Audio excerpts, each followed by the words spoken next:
C'est vraiment un sujet très important ce matin pour Paris, pour les agents qui servent notre ville avec dévouement et sens de l'engagement.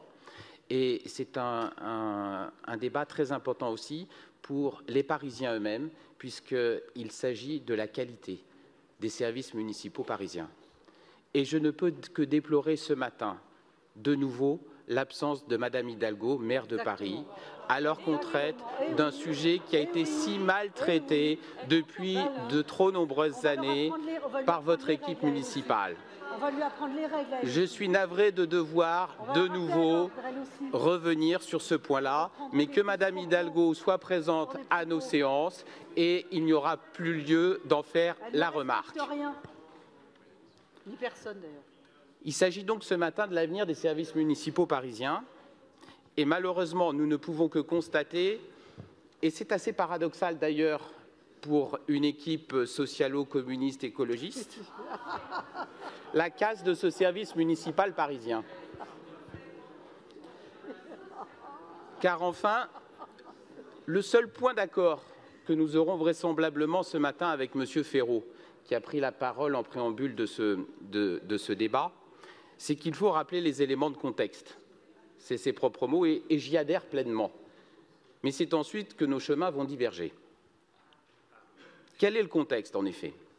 M. Ferraud est passé un peu vite sur un certain nombre de sujets. Je rappelle pour les Parisiens qui nous écoutent, M. Ferraud, qui est président du groupe socialiste et qui portait en quelque sorte la voix officielle dans cette Assemblée. Il veut sauver son poste. Résumé des épisodes précédents.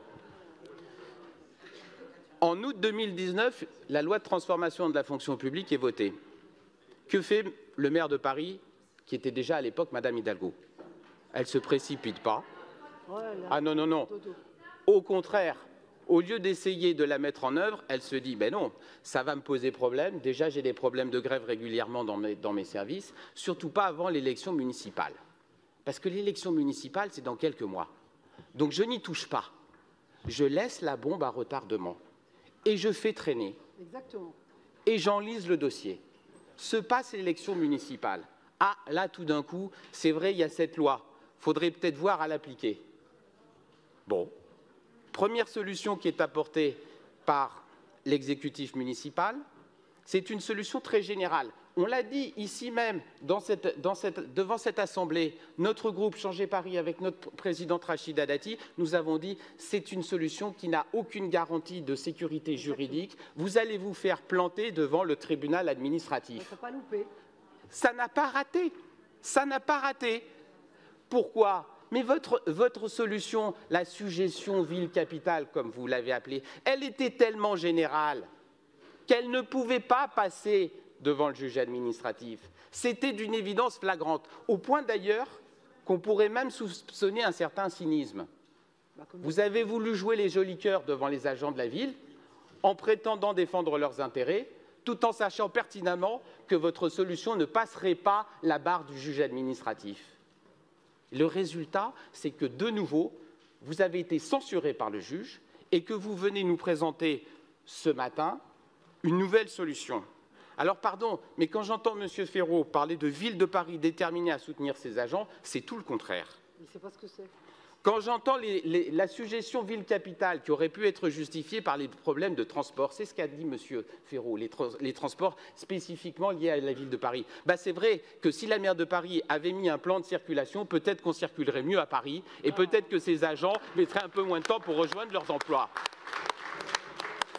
M. Ferraud a parlé également des problèmes de logement à Paris. Ben c'est vrai, si Mme Hidalgo avait réservé un peu plus dans ses quotas de logement pour les agents de la ville, peut-être qu'on n'en serait pas là non plus. Et pas les ruiner. Et ne pas les ruiner. Pas ruiner les bailleurs sociaux. Donc en définitive, et j'en conclurai par là, ce matin c'est un enjeu d'attractivité de l'emploi au sein de la ville de Paris, qui a toujours attiré. Et aujourd'hui, les concours sont beaucoup moins courus par les candidats. C'est un vrai problème. Et qui trouve ses racines dans le manque de reconnaissance dont souffrent les agents de la ville de Paris depuis de très nombreuses années de la part de l'exécutif. Cette sombre affaire des 35 heures et d'application d'une loi en est de nouveau le triste exemple et nous attendons les justifications qui nous permettraient éventuellement de voter ce projet de délibération dont nous ne sommes pas du tout certains de la sécurité juridique de nouveau ce matin. Merci.